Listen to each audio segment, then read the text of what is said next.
Hey, all you groovy bards and bardettes, welcome back to I Cast Vicious Mockery. A show where we do 5 chapters of flashback.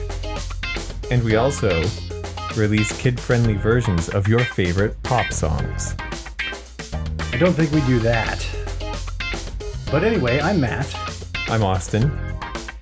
And it's good to see all of you again, even though we can't see you.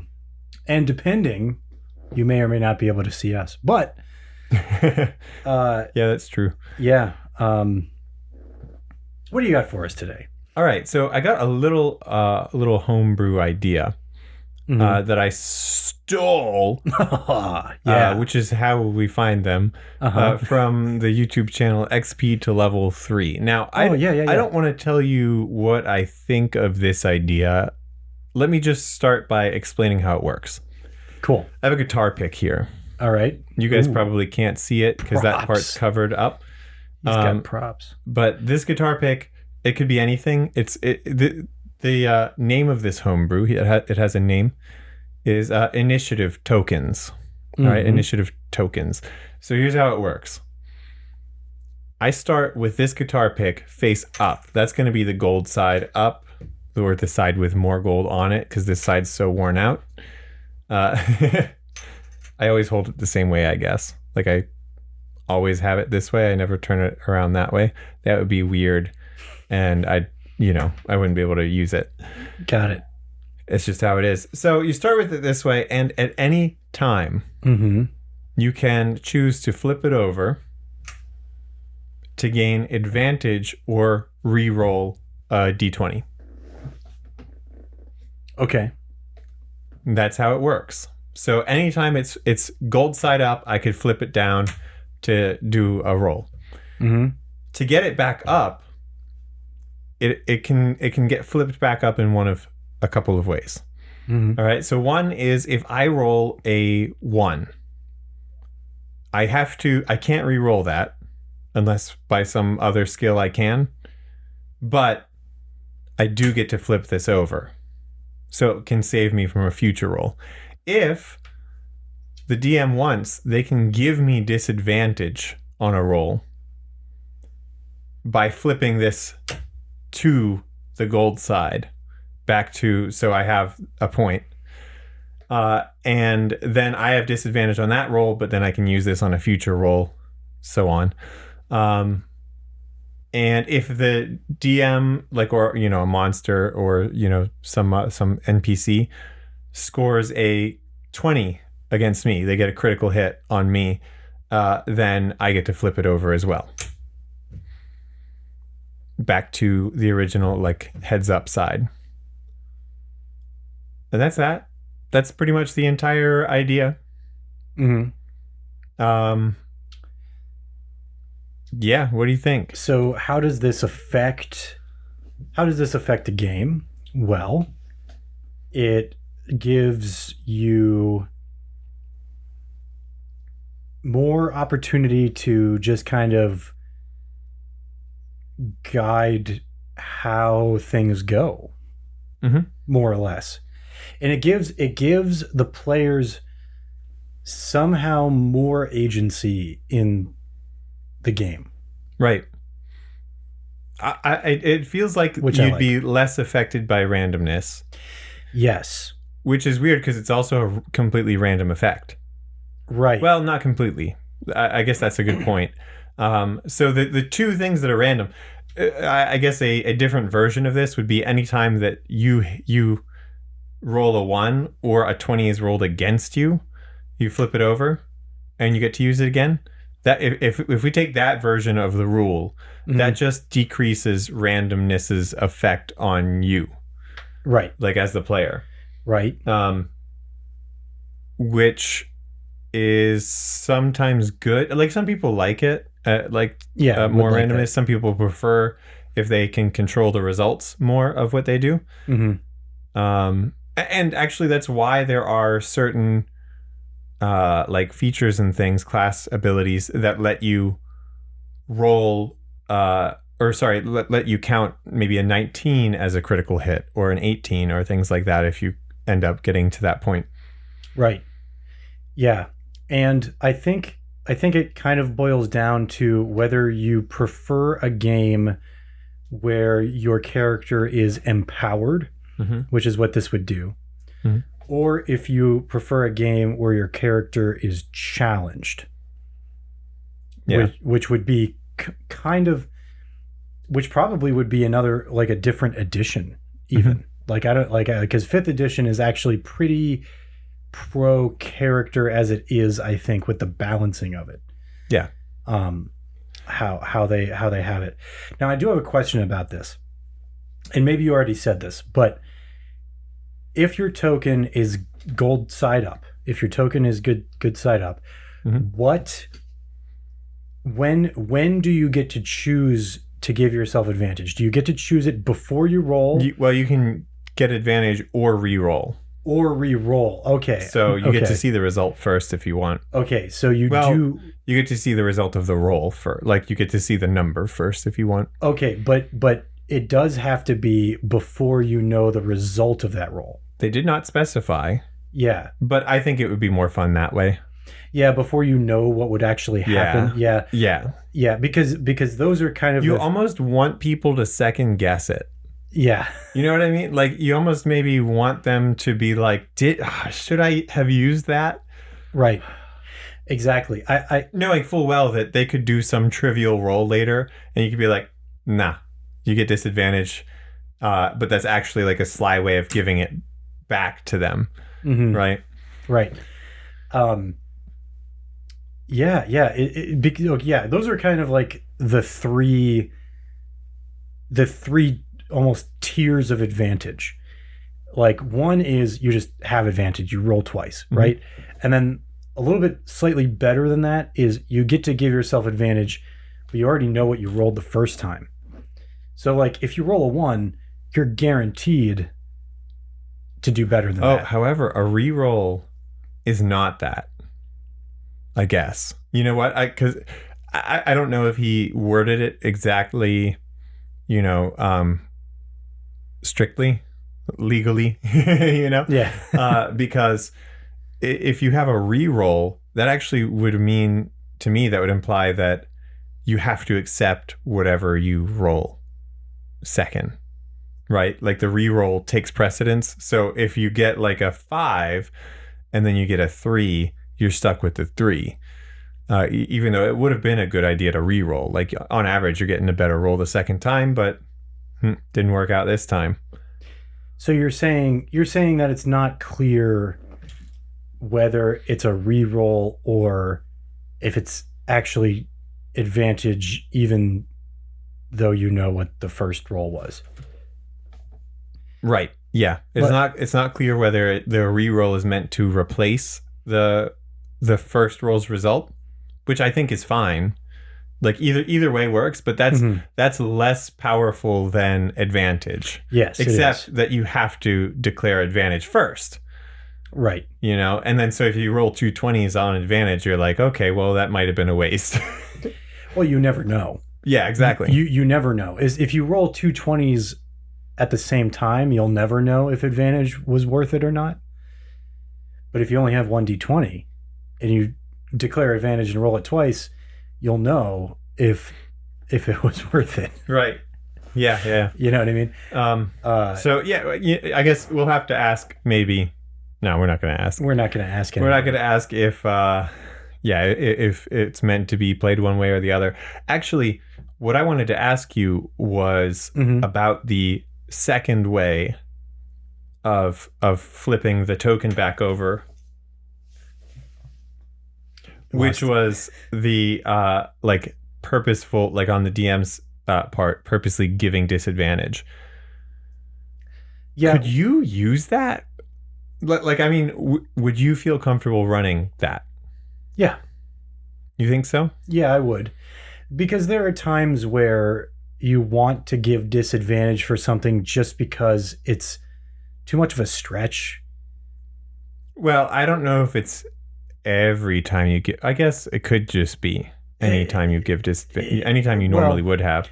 Well, okay, so there are certain reasons. I guess there's a difference between increasing the DC and giving disadvantage. Yeah. So I guess I guess I'll take that back, because if they're trying to do something that's a bit of a stretch, probably what you would do is make it a pretty high DC. Still possible, but less likely. Disadvantage is more like when situationally the cards are stacked against them. Like if you're rolling a perception check to see something, but it's raining outside, you might give them disadvantage because it's harder to see when it's raining. You know, it's not, and you wouldn't just increase the DC because what they're asking to do normally would be pretty easy. So it's a different circumstance, I think.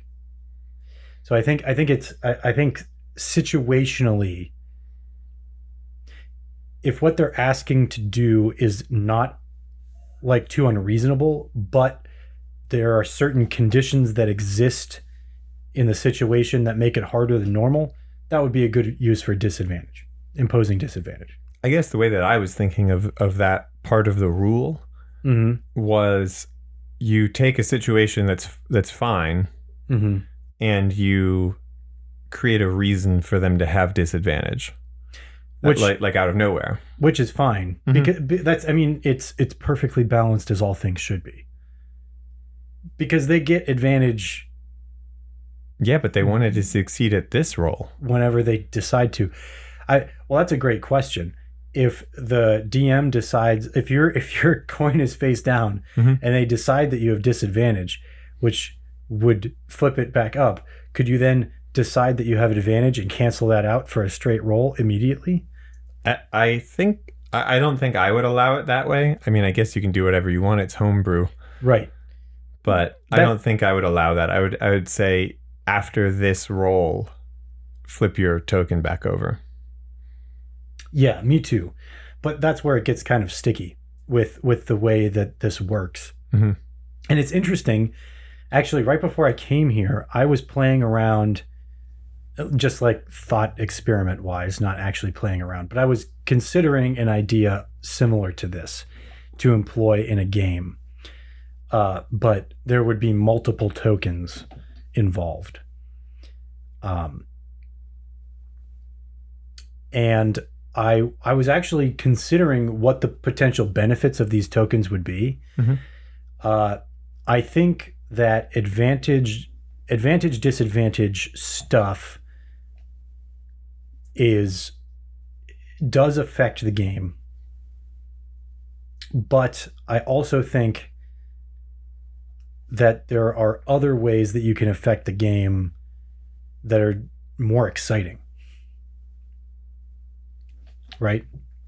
Like the way I was considering it is, if you have tokens, let's say you have 3 of them, for example, you could expend as many of them as you want, and you can add an extra damage die for each token to something, which some might say that's really, really strong, right? But yeah, it would be. But I think that if you balance it properly, I think that it doesn't matter. You know what I mean? Because I was considering a game that's more hero-villain centered, in which case you want the players to win, and you want them to be really strong and do cool stuff, more so than in a regular D&D game. So if it boils down to what do you want? What do you want this game to be? What do I want this game to be? What do you want this game to be? Yeah, what do I want it to be?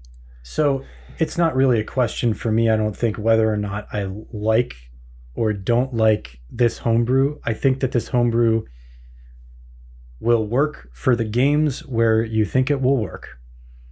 Yep, that's fair enough. And probably won't for games where you don't think it'll work. Okay, I got another one now, though. Okay. This one's from WebDM.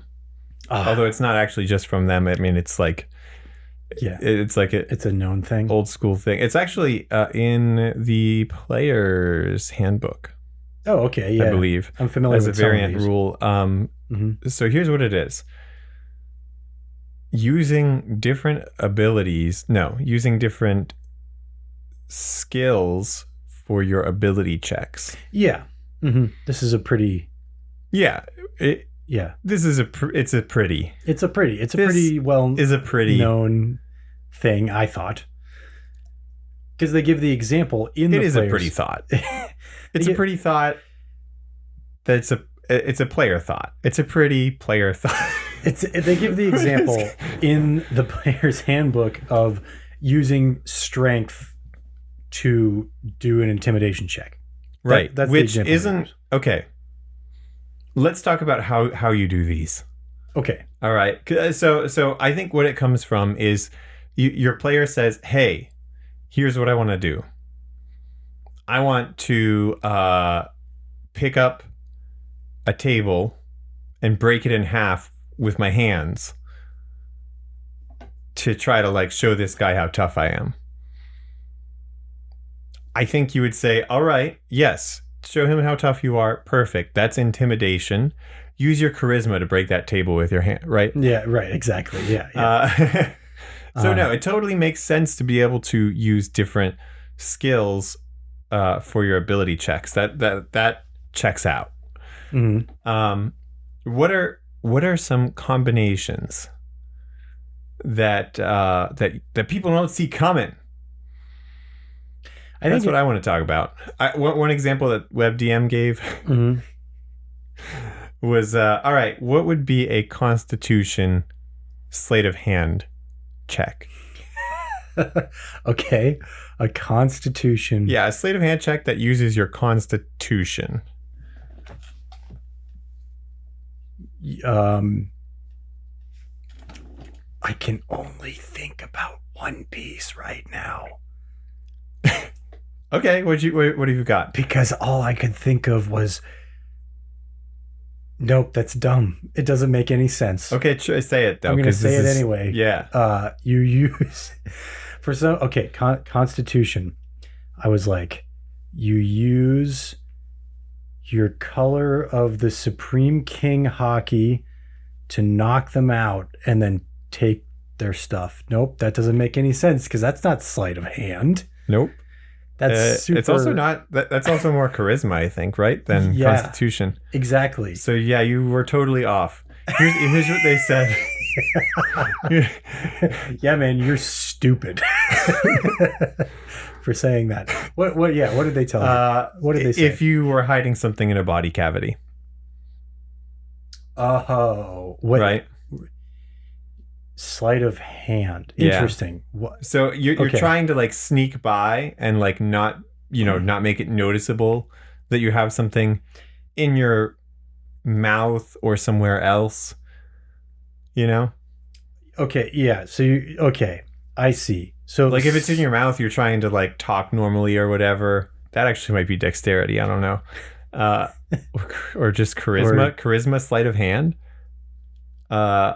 To try to like talk normally while you have something in your but also it could be in somewhere else and you could be like trying not to walk weird or that sort of stuff.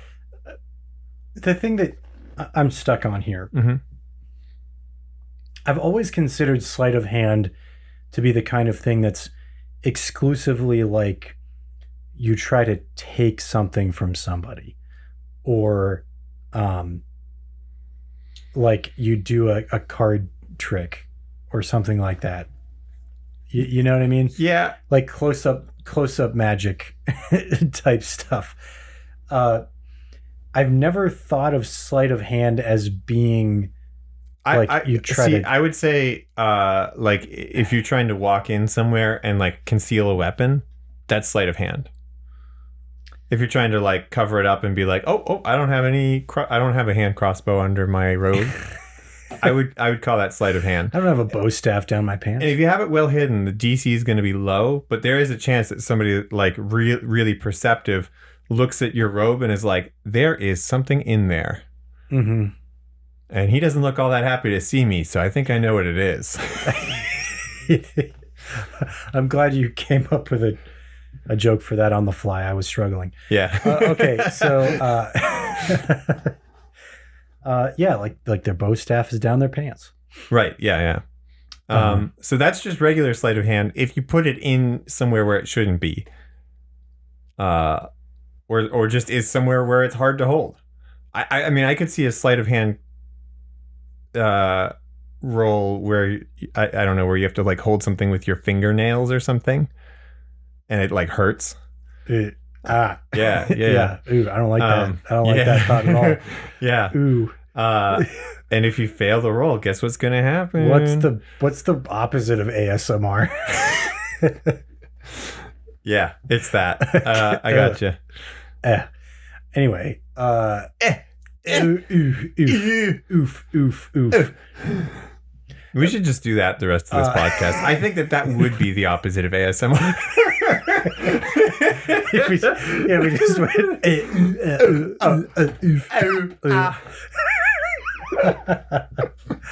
Yeah, it would be. Yeah, I'm sorry, guys. Hey, I'm sorry, everybody. I'm so sorry. Okay. More examples.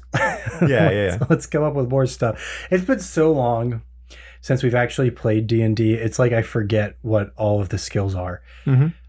I think that you know what? Let's list out the skills for everybody listening. Okay. So you've got off the cuff. Okay. No, not the abilities, the skills. Okay. Am I right? Yeah. I think it's the opposite. No, because you get skill points, don't you? Am I wrong? They're actually ability points. Are they? Ability score? Yes. Yeah, okay, so it is a skill check. Is it a skill check? Yes, it's a skill check. I'm never playing this game again. It's dumb.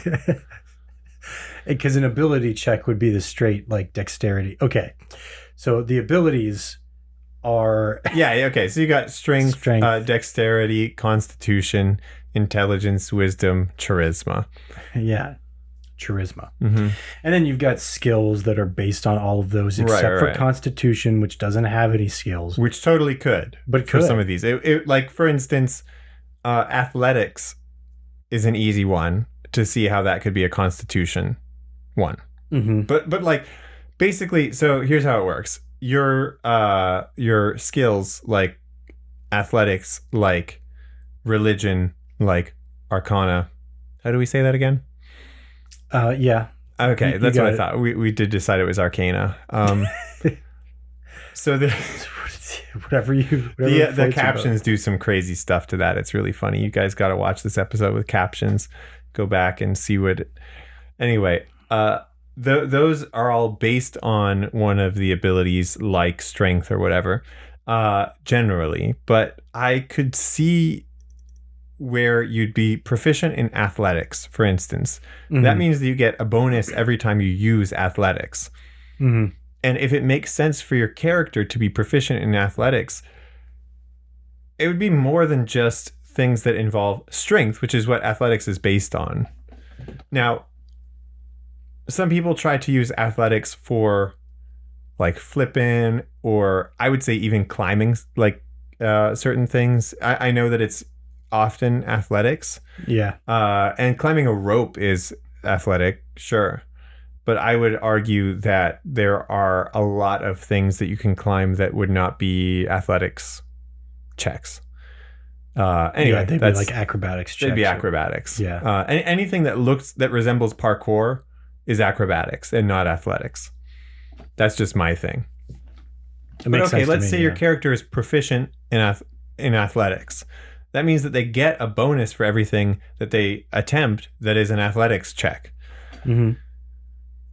If you are trying to hold on to a rope to prevent, to prevent, I don't know, something from falling over, and like the rope was cut and you caught it in time, something's going to collapse or whatever, like a rope bridge, and you're like, maybe that's unrealistic to actually do, but hey, it's D&D.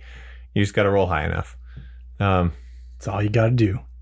I mean, you could like, all right, so you're gonna play an elephant person and then call them out when like they can't hold up a bridge from the no. Okay. Anyway, yeah. So that would be a constitution roll to see if you are able to hold on for long enough. But it would be athletics too. I could totally see that argument. Like it shouldn't just be straight constitution; it should be athletics as well. So what would you do in that case? Would you let them pick, or would you? I would actually, as the DM, I would say you're going to roll Constitution, and then I would ask, are you proficient in athletics? Add your proficiency bonus. Okay. If they're not familiar with this concept, otherwise, if they're familiar with it, I would just tell them to roll athletics with Constitution instead of athletics with strength. Yeah, I think that saying it that way is a little bit more confusing. Exactly. Yeah. So I would just say Yeah, roll Constitution, roll Constitution, and add proficiency if you are proficient. Except actually, I wouldn't say it that way. I would say roll Constitution. Are you proficient in athletics? Add your proficiency bonus. Right. That's the exact order Just that like I would this. do it. The RoboDM. Yeah. Oh, how come there isn't that? Roll for athletics. You have succeeded. You have succeeded your athletics check. Why did you make that noise when I succeeded?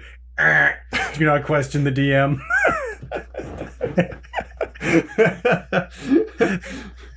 Oh my God. We need to make this now. This is going to become a commercial product. It's going to be amazing. We're going to sell billions, millions even. That's all. That's all it says. That's all it says. Do not question the DM.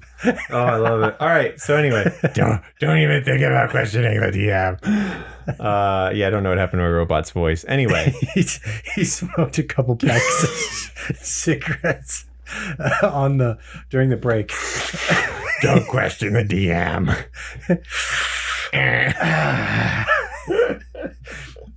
You guys are the reason I smoke.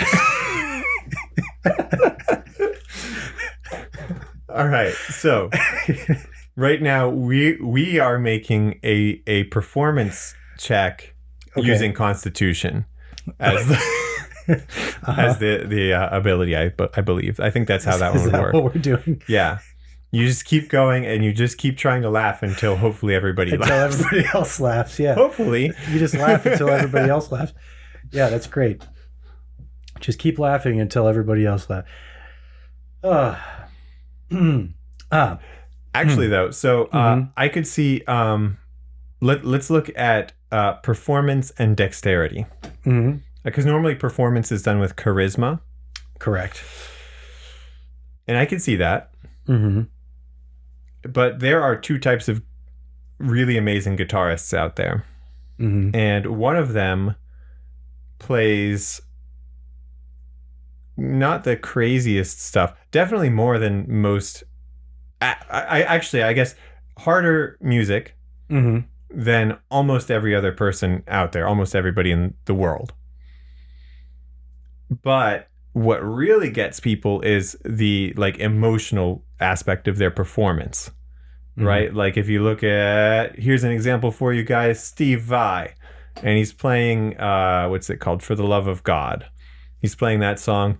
And like you could see that he, well, not only can you see, but you can hear that he's delivering an emotional performance. Like I don't know exactly what this song means to him. He probably has explained it somewhere. And if not, then he should keep not explaining it. I like that for that song. But like there's a lot to it that's not just, number one, it's not the same every time, because nobody's, nobody plays the exact same thing every single time. Except for robo guitarists. Except for robo, who actually that does exist. I'm sure it does. Yeah. There's, what's the band called? Shoot, if I can find the robot band, I'll put them in the description so you can check them out, because they do have videos on YouTube. But I can't remember their name. It's like a play on Motorhead. Like, the band Motorhead, right? Yeah, I'm familiar. Okay, yeah, it's like a play on that name. No. They did a Motorhead song? Is Ace of Spades by Motorhead? All I know about Ace of Spades is when they go Ace of Spades. Yeah, okay. Yeah, that's about it. So it wasn't like that. Yeah, I'll look it up, guys. I'll look it up and we'll put it in the description. Anyway, there are other guitarists like Yngwie Malmsteen who maybe doesn't deliver an emotional performance, at least on a lot of the songs that I've seen, but plays such intense technical guitar playing that you would be impressed by it. Those are two very different ways of approaching a performance check. Yes, right? Like one of them is literally like I'm gonna finger this guitar until it catches on fire, just all up and down the entire fretboard. And the other one is I'm going to try to, feel out this audience and deliver, the performance they're looking for. And one of those is charisma and the other one is not. I'm going to bridge a gap for you. Mm-hmm. I think that I may not have even totally understood fully what you were talking about if it were not for the fact that I've seen Your Lie in April. Have you seen that one? No. Yeah. If any of you guys out there like anime, just get the tissues. Oh no! Somebody, it's the start the weeb alarm. All right. Weeb. It's one of the you get the tissues, but if you watch Your Lie in April, you'd have to be 100% completely dead inside to not understand what an emotional music performance is. They play a lot of classical music in the anime, and I actually did this. I watched the anime. They say all the pieces that they do, it's all classical, so none of it's copyrighted, right? Right. And then I went and I listened to those classical pieces, and it's different. Like, it's the same music, but it is so much different. Like, you could hear the same piece from 3 different people, and it's different, completely different every time, or completely different, with each performer, each artist. So that'll help bridge that gap. And I think that the more technical, like, person who is very skilled and tries to play most correctly, or however you would want to say it, would probably be intelligence based. Don't you think? Well, I could see,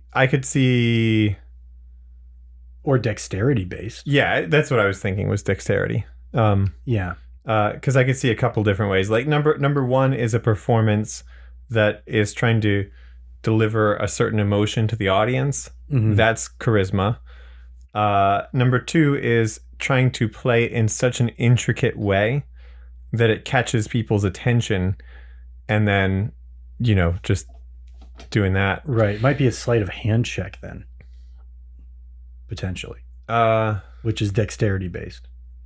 Well, it would be dexterity based, but it is a performance. Like if you're looking to amp up the audience by playing, it's not the easiest thing to do, maybe, right? But by playing in such an intricate way, like, just imagine if you're used to your, run of the mill bards playing, like, strumming open chords on their lute, and then you get some dude coming in playing, like, tapping lute with both hands, and it's an electric lute, and, like, what the heck? What? And like, they're doing this crazy stuff with the effect pedals, and you're like, what is going on here? Like, I just gotta listen. He's got it hooked up to a Warforged. Yeah. You're just sitting there trying to enjoy your drink, and along with all the other people in the tavern, and, like, this dude just starts coming along playing Polyphia, and you're like, how do they say it? Do they say it Polyphia? Because that's how I've heard it. Is it Polyphia? No, it's Polyphia. Anyway, he comes up and he's like, and you're like, what? Guys, wait, we all have to stop and look at this because this is just crazy. Like, we've never seen this before. I know that song, but I don't know why I know that's that a band. song. That's a band. A band. No, that's also a song that I know, but I don't think it has a Probably. guitar in it, so never mind. Oh, okay. I was thinking of the band. Got it. Okay. Hmm. How dare you not think of the same thing as me? Bow my head low to you and apologize. Okay, so... Well, okay. Have you ever seen somebody play an instrument and it was technically correct in every way, but you were bored out of your mind? Like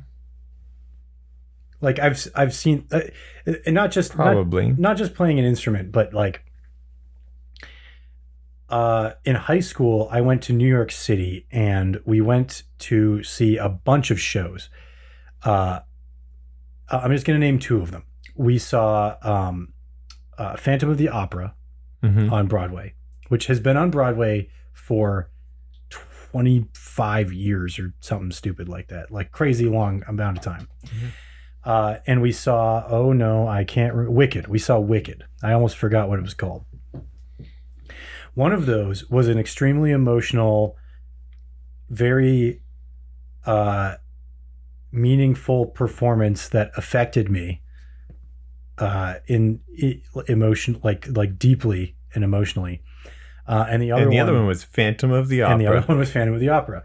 And the reason, seriously, because Phantom of the Opera, like you can tell watching it that those actors have done this so many times.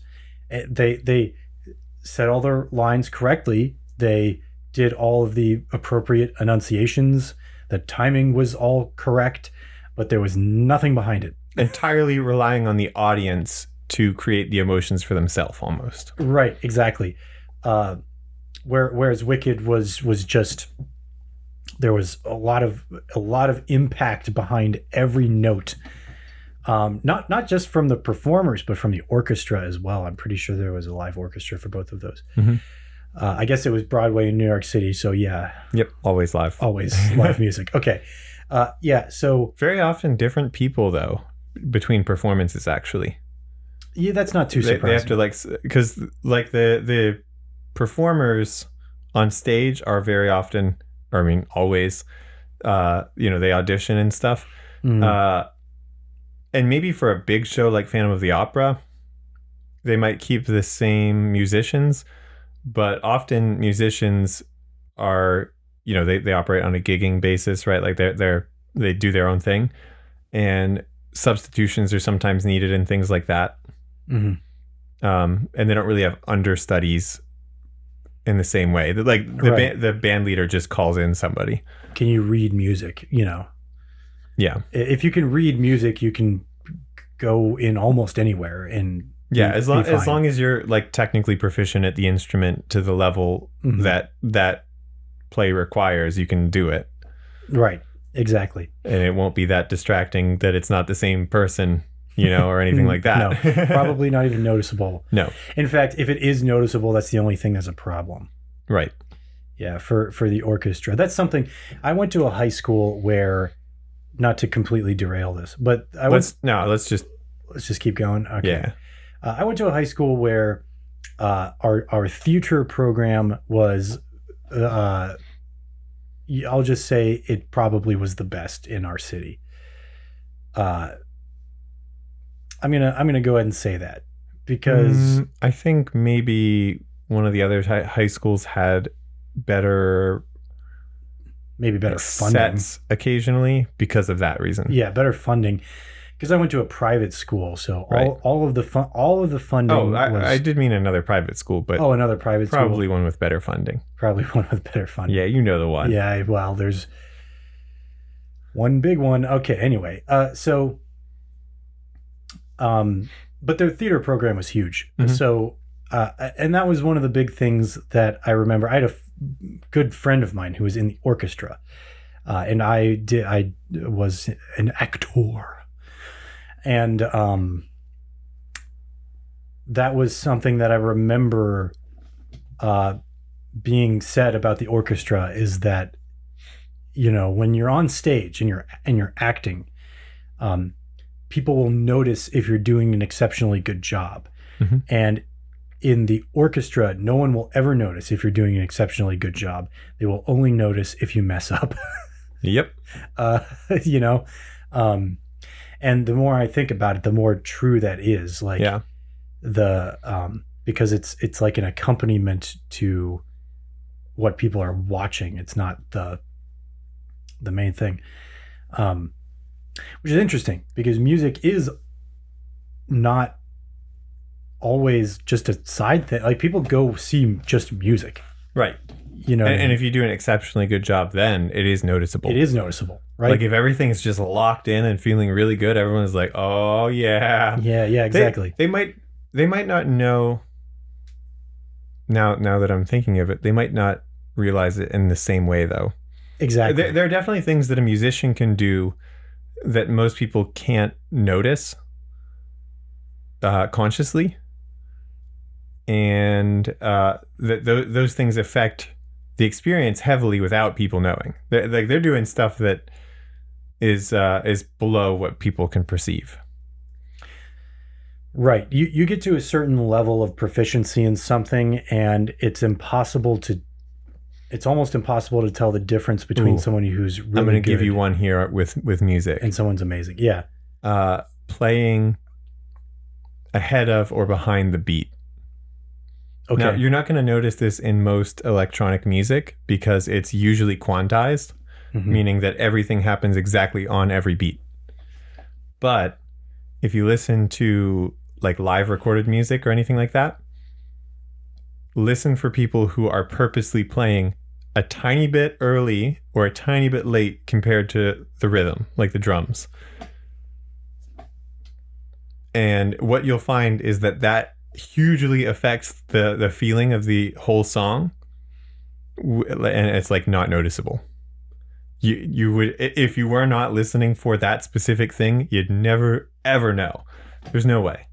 You don't like hear it, especially if you could do such a slight difference, and like the bass player is just slightly behind the drums, and it just takes the entire track and makes it feel so laid back and slow, even if it's a really quick song or anything.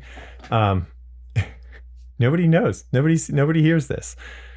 Not nobody. I mean, musicians do, but like, but you'd have to have an ear for it. Yeah, and now you do. Now you guys know. Now you know.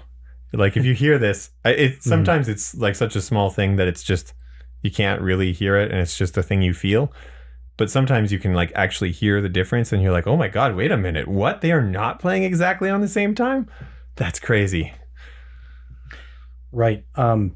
Hey, I don't know why I thought of this while you were saying that, but have you heard about this music festival that everybody's talking about right now? It's like all over the place right now. They're doing basically Las Vegas. They've got this music festival. Listen how crazy this is. It's one day. Mm-hmm. Like, obviously there's like probably going to be like 4 or 5 different stages. It's one day, and they've got My Chemical Romance headlining. Paramore is also headlining. They've got bands like that you might not even know but are really big in certain scenes. Bring Me the Horizon is huge. A band I've always wanted to see. Never gotten a chance to. Avril Lavigne is going to be there. Like a bunch of huge names, like The Used, like all these bands from that people our age. I want to go just so I can listen to, like, expose the fake Avril. The fake Avril Lavigne, yeah. She was replaced. You're not Avril. Not my hashtag. Not my Avril. Just hold up this sign. I can't for some reason off the top of my head remember like but it's a ton. Like 60 bands are playing at this thing, and it baffles me because number one day. It's one day. That's it. 60 bands. You're definitely not going to see all the bands you want to because they're all playing at the same time, in different stages. And the tickets are baffling too. I looked at some comparable music festivals and things like that. Like, first of all, this is going to be big, but it's going to be far from the biggest music festival to happen. And it's only a single day. I'm going to keep saying that because that's the thing that's crazy to me. The thing that's most crazy to me is that it's only one day. The 3-day music festival in Las Vegas, we looked it up just to be sure, is a total of around $400, $450 maybe, something like that, for 3 days. Right. And maybe twice as many artists, but across 3 days, right? So you're going to see a lot more music for twice the price only, but 3 times the amount of time. I don't know. I'm floored by this. I'm thinking. So it's like $200 for. It's I didn't say the price. No. This festival that's coming up is $225 for the base ticket. Like, that gets you in, and that's about it, right? Yeah. Okay, well, if I just wanted to see Avril Lavigne and My Chemical Romance, I mean, I guess. Nah, I'm not breaking even yet. Right. I still need to make sure I see a couple more.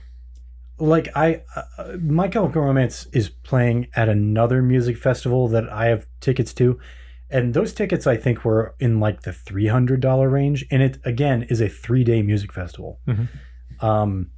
So I'm averaging like just over $100 per day.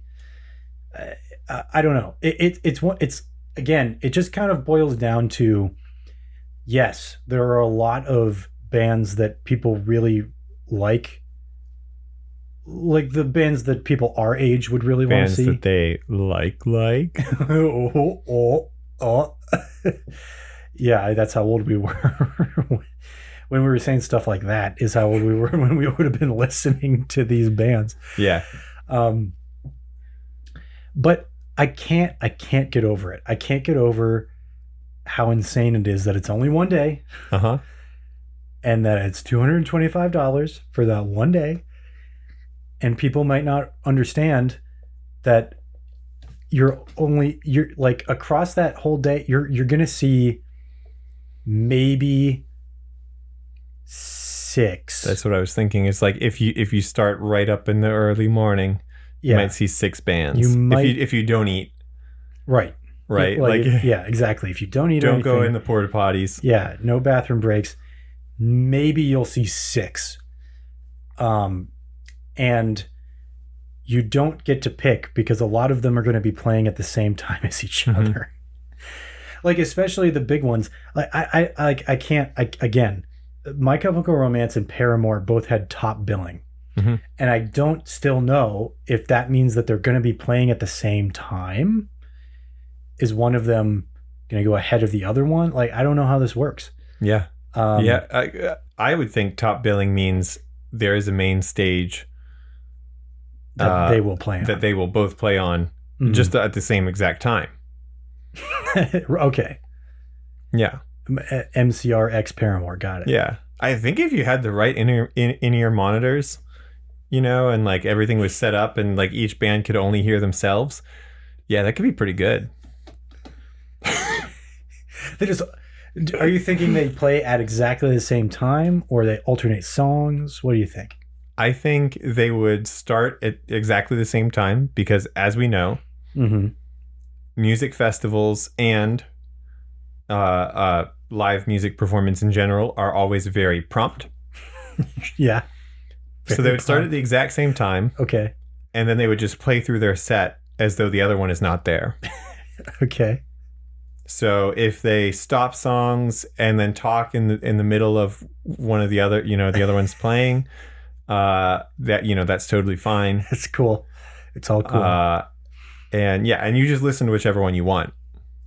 like at a given moment. You just listen. Yeah, you just Like listen. rather than having to walk back and forth between two different stages or something like that. Because then what if, Yeah, you just stand there and you listen to whichever one like you what want. if My Chemical Romance feels bad that Paramore is getting more people? You don't want them to feel bad. Yeah, you don't want the band to feel bad. I think that no matter what you do, My Chemical Romance will have the biggest audience because And no matter what you do, they're going to feel bad. no matter what That's like what their thing is. yeah. Anyway, good luck getting tickets anyway for this thing because I've seen almost everybody I know on social media share this thing. So many people are like, we got to go to this thing. I talked about going to this thing. We haven't even like really fully discussed it yet, and it's not looking promising. Like I really don't think. When is it? It's in October of this year. Just the logistics of it, like flying to Las Vegas, and it's only one day. Yeah. You know, like You'd have to renew your passport. Yeah, I know. I'd have to brush up on it. I'd have to get around the lack of daylight savings. Because nope, sorry, that's Arizona. Arizona is the one that doesn't have daylight savings. Yeah. Yeah, you're right. Las Vegas is in Nevada. Except for I think is it a Native American it doesn't matter. Doesn't matter. This is stupid. The top Go left, watch another YouTube video on it. The top left of Arizona does observe daylight savings. But no. And then there's a thing inside that also doesn't. Yes. Because it's a Native American reservation. Sure. That makes sense to me. It might be Pueblo tribe or something. Anyway. I don't know. I just don't understand Are they called tribe now? Pueblo Nation, maybe they're called? The whole... That's... Yeah, it sounds like a music festival. Yeah. What? Well, oh, basket's barking. It sounds like, yo, this is Pueblo Nation. Pueblo Nation. Oh my God, that's gonna be our new music festival. Pueblo Nation. We're gonna create a music festival. Pueblo Nation. Oh man. I guess we really probably can't name it that though, huh? No, well, some people might consider that cultural appropriation. Yeah, like specifically the Pueblo people would consider it that. Consider it that, yeah. Because it would be that. It would be cultural appropriation. In this case, it would exactly be that. In the most literal sense, we would be actually doing that. Yeah. Pretty skillfully, though. Like, tactfully. They might be like, all right, yeah, okay. People might not notice because of how tactful it is. Smash cut to putting sunglasses on. Hey, there's Pueblo Nation. Oh man. Okay. So anyway, that's happening, and also we were talking about using skills for other things, other checks. Yeah. We were. I remember. There are probably other good. Here's a weird one. Okay. Let's say your character went to medical school and then made a medicine check. Yeah, that should probably be intelligence and not wisdom. Yeah. That's not herbal anymore. You're right. No. That's not like... Yeah, that's not like a natural healing thing. That's like hey, I'm going to do a surgery on you right now. I'm going to extract the bullets. Buckle your pants. I'm going to just feel my way around. Let's hope the spirits guide me. Here we go. I ain't using no bloodletting slugs for this one. Look, these sticks can help me find bullets in people. They point to them. I can douse for it. Dowsing for bullets. Yeah. No, actually, I went to medical school.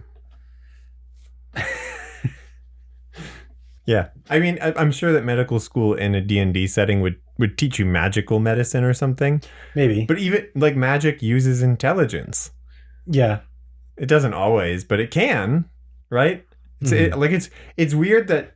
So it's already weird enough that the exact same spell used by 3 different people can use 3 different abilities, right? Yeah. Depending on what they use. Yeah. So I think there is a lot of precedent for like the abilities just to be shuffled around. And like you said, it's actually in the rules of the game. Technically. Yeah, I just feel like it needs to be. I guess the important thing is that as the DM, you need to not overcomplicate the rules by saying, "All right, hey guys, we're going to also use this rule where you can blah, blah, blah, and you explain this to." No. Instead, you walk them through it. Mm-hmm. Like that. Any kind of thing like this. If you are a DM, that's the important thing to note, is that you can't just tell your players at the beginning of the game, like, hey, we're going to use this rule like this, and here are all the details of the rule. No, you've got to like actually walk them through it when it's time to use you can tell them at the beginning, but in the case of this particular thing, I would say don't even tell them at the beginning. That's not really how it should work, because then they'll just like come up with ridiculous, dumb stuff. I think a good way to guide players toward this is just to say, so you just have the players state their intention. Mm-hmm. They're like, okay, I want to stitch this person's wound together. Mm-hmm. My character went to medical school. like I don't know. Like I guess that's a weird thing, but which is why they're called Dr. Cuddles. Dr. Cuddles. Right. Yeah. So Dr. Cuddles wants to. I imagine it's like cuttlefish, not like cuddle the. Anyway. Do they have tentacles? Yeah. They're like a. They're just Doc Ock, but instead of metal tentacles, they're just regular tentacles. They're regular tentacles. Yeah. And then you say, okay. Or is it an Octodad situation? An Octodad. Octodad? Yeah. Where they just kind of bumble around and break stuff and run into things. But nobody notices that they're actually just an octopus. Because their charisma is so high. Because their charisma is so high, and they use it for their medicine checks. Yeah. I want to convince everybody that I know. Hey, have you heard of the placebo effect? You see, and that is why you. This oil is the key to your recovery. This toad oil will. It twirls mustache. Yeah. And that's exactly why you don't explain to your players how you're going to do this before you start the game, because that's what they'll do. Well, which honestly, I love that creativity. Mm. Right? Like, I would love it if a player actually did that. They actually became a snake oil salesman just right in the middle of the game. They were like, this is the right call. Yeah. There's a kid that has the information we need, and they fell down and they scraped their knee while we were chasing them. And now they're crying and it's getting attention. Like, I'm just going to convince them they're fine. I'm going to use magic on them. Wink, wink. Right. We're just gonna fake this because I don't have a medicine at like my. Well, we both have firsthand experience with that. It's actually not that hard to convince a kid that they're okay when they've hurt themselves. Yeah, a lot of the time it's not. Really, my go-to. This wasn't my idea. I didn't come up with this, but my favorite go-to was always to ask them if they need a new one, and that I could go get them one from the back. like if they fell over, and they like, oh, you hurt your elbow there. Yeah. Oh yeah, it's bleeding. Do you need a new one? Yeah. No. What? No. No, I can go get you one from the back. No, you can't. Nuh-uh. Yeah. You don't have any elbows back there. Yeah, you're right. All I got are some toes. Fresh out elbows. You want one of those, maybe? I usually offer them mine. I'm like, here, you can have mine if you want. I'll trade with you for a bit. See, I always would get the, yeah. I had that once or twice. Okay. Yeah. Yeah. And then they start like flexing and they're like, okay, this could work. Yeah. What if I had his elbow? Okay. I'll beat some people up. Yeah. Yeah. Yeah, that guy's elbow is strong. He's got a strong elbow. Yeah. Bolton in history class. Get ready, Bolton. I'm going to beat this Bolton up in history class. Watch what my elbow can do, Bolton. Bolton is a real good. Yeah, it's Bolton with an X. With an X. Where's the X? Who knows? Could be anywhere. Bolton with an X. But in all seriousness, everybody knows a Bolton. Mm-hmm. I think that's just it doesn't matter. Okay. And if you trade elbows with Austin, you'll be able to beat him up. That's all we're saying. Yeah. I think ultimately that's the... My elbows are really good. Yeah. They're very pointy. Yeah, real good for beating people up. Yeah. Draw a lot of blood that way. Yeah, get lots... Get real violent. What kind of... Guys, wait till you feel my chin move, dude. You know the chin move. Yeah. Chin move bugs people. I do. I know what he's talking about. Every time I get Anna with it, she's like, "Whoa! I'm never doing this again." But we do. We have fun here. We have lots of fun here. I want you to say that to your DM. My character's elbows are really pointy, actually. Yeah, he gets advantage on all elbow attacks. He does an extra D4 damage on elbows. Also, it's slashing damage. Or maybe piercing, depending on which angle. It's slashing or piercing, my choice. I can choose. I choose after I do the damage. I choose after I roll the damage. Actually, I choose after the battle's over. Yeah, later I can choose which one it was. Which one it was. When I examine the body. After I loot... Yeah. After I loot the corpse. I can check it out and see how how I took him down. Oh, looks like I did slashing damage. Looks like I did, yeah.